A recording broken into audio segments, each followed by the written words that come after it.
Hello दोस्तों, आप सभी का इस नए कहानी में स्वागत करती हूँ। परी ने कहा, देखिए मैं नहीं जानती, आपको आना ही पड़ेगा। परी किसी से फोन पर बात कर रही थी। तभी उसकी ननद सुमन वहां पर आ गई। सुमन बोली, अरे भाभी, किसको बुलाने की बात चल रही है? परी अचानक सुमन को देखकर हैरान हो गई। डरकर उसने फोन कट कर दिया और फोन बेड पर रखकर किचन के अंदर चली गई। सुमन को लगा, ऐसी कौन सी बात हो गई जिस बात से डरकर भाभी किचन में चली गई। तभी सुमन की नजर फोन पर गई। उसने कॉल हिस्ट्री चेक की तो उसे पता चला कि वह उसके ही मंगेतर से बात कर रही थी। सुमन को लगा, भाभी मेरी मंगेतर से आखिर क्या बात कर रही थी। आने दो, किचन से पूछती हूँ। थोड़ी देर बाद परी किचन से बाहर आ गई। बाहर आते ही सुमन ने उससे पूछा।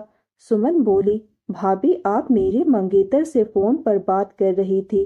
परी ने घबराते हुए कहा, हाँ, क्यों मैं तेरे मंगेतर से बात नहीं कर सकती क्या?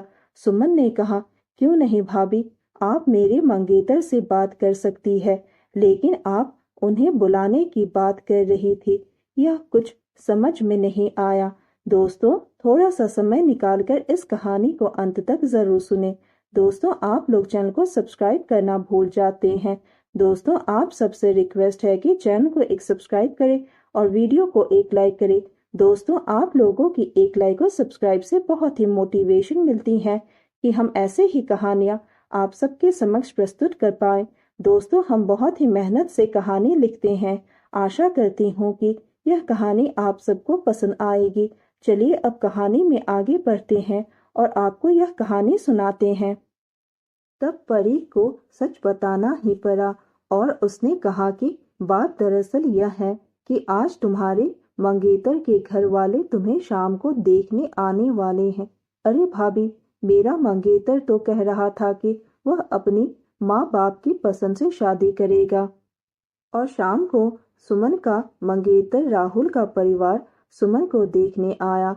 सुमन किचन में चाय बना रही थी। तभी वहां पर उसकी भाभी परी आ गई।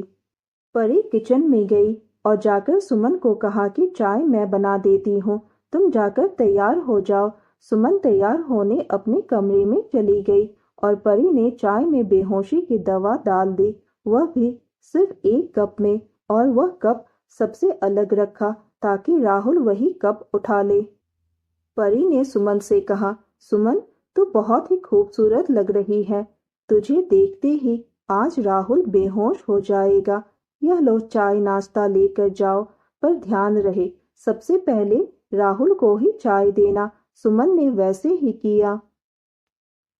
सुमन के पिता ने कहा, कपूर साहब, ये हमारी बेटी है जिसकी फोटो पंडित जी ने आपको दिखाई थी। अगर राहुल चाहे तो अकेले में जाकर बातचीत कर सकता है। कपूर साहब ने कहा, हाँ बेटा राहुल, जाओ तुम सुमन से अकेले में जाकर बात कर लो। तब राहुल ने कहा कि मुझे कोई बात नहीं करनी है, आप लोगों का जो फैसला होगा मैं वही मान लूंगा। इतने में ही वहां परी आ गई और परी भाभी ने राहुल का हाथ पकड़कर सुमन के कमरे में ले गई और कहने लगी कि तुम दोनों यहाँ पर बैठकर आराम से बात करो, मुझे कोई नौटंकी नहीं चाहिए। अगर कहो तो मैं चली जाती हूँ। सुमन ने कहा, नहीं भाभी, आप यहीं रुकिए, वरना घर वालों को शक हो जाएगा। राहुल कुछ बोलने ही वाला था, तभी वह बेहोश होकर बेड पर गिर गया।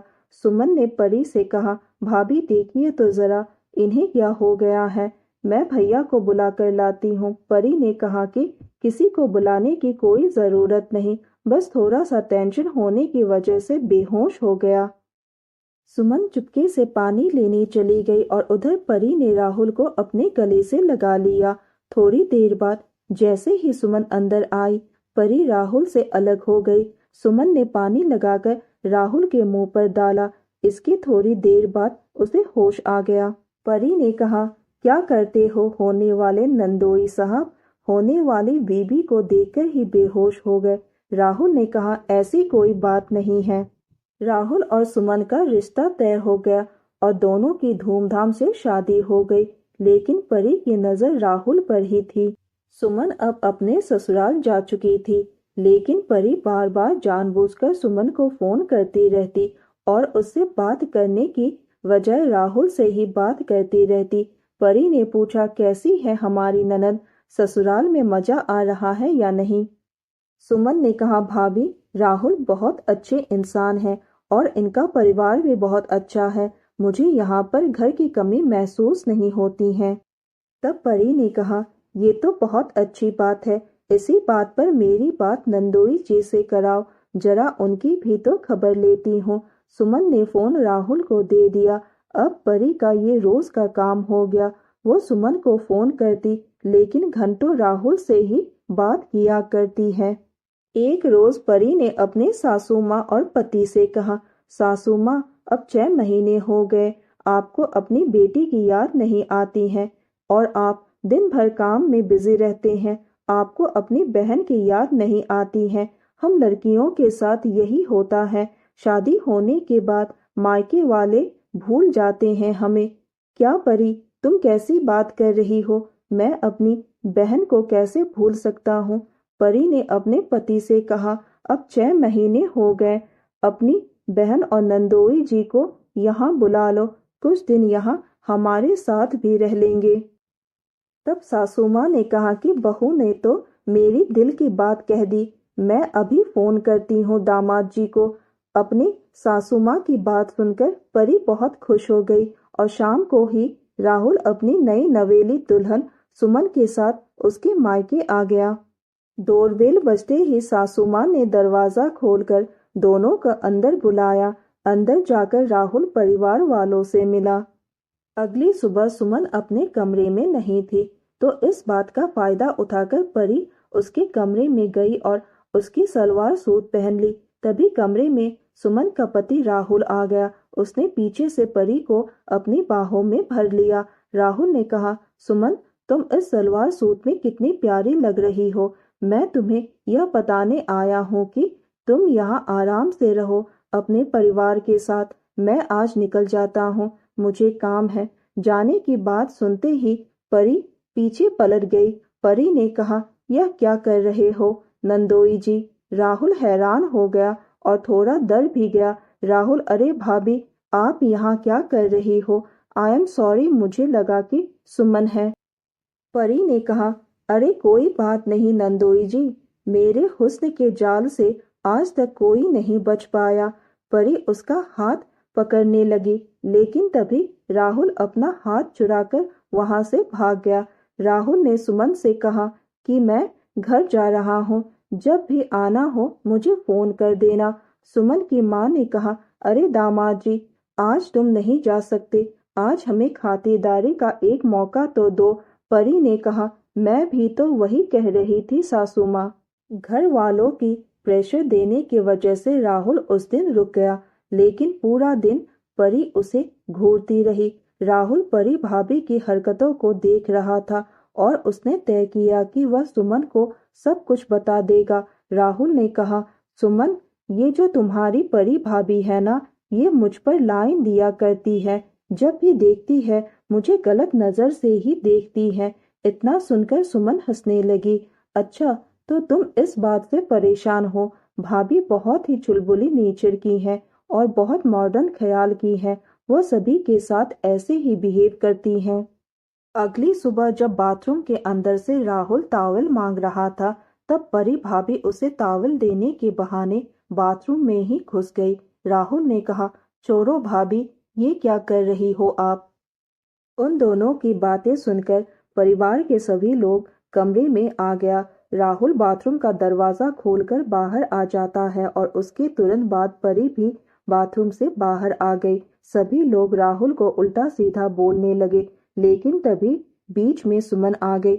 सुमन ने कहा, बस कीजिए आप लोग, मुझे राहुल पर पूरा भरोसा है, वह ऐसा कुछ नहीं कर सकते। तभी सुमन का भाई ने कहा कि मुझे अपनी परी पर पूरा भरोसा है।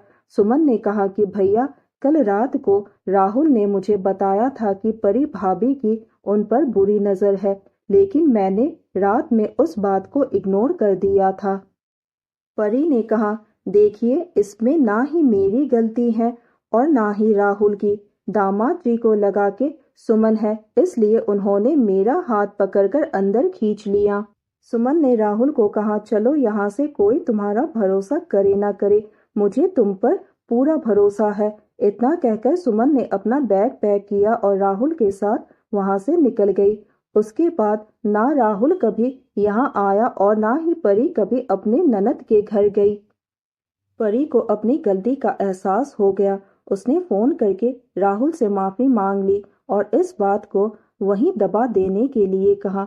तो दोस्तों, यह कहानी सुनने के बाद आप सबकी क्या राय है, हमें कमेंट करके जरूर बताइए और साथ ही इस वीडियो को एक लाइक करें, चैनल को एक सब्सक्राइब करें और नोटिफिकेशन बेल को भी जरूर दबाएं ताकि अगली अपडेट सबसे पहले आपको मिले। दोस्तों, आपकी एक लाइक और सब्सक्राइब से बहुत ही मोटिवेशन मिलती है कि हम ऐसे ही कहानियां आप सबके समक्ष प्रस्तुत कर पाए। आप सबने अपना कीमती समय निकालकर इस वीडियो को सुना, इसके लिए आप सभी को धन्यवाद करती हूँ। धन्यवाद दोस्तों।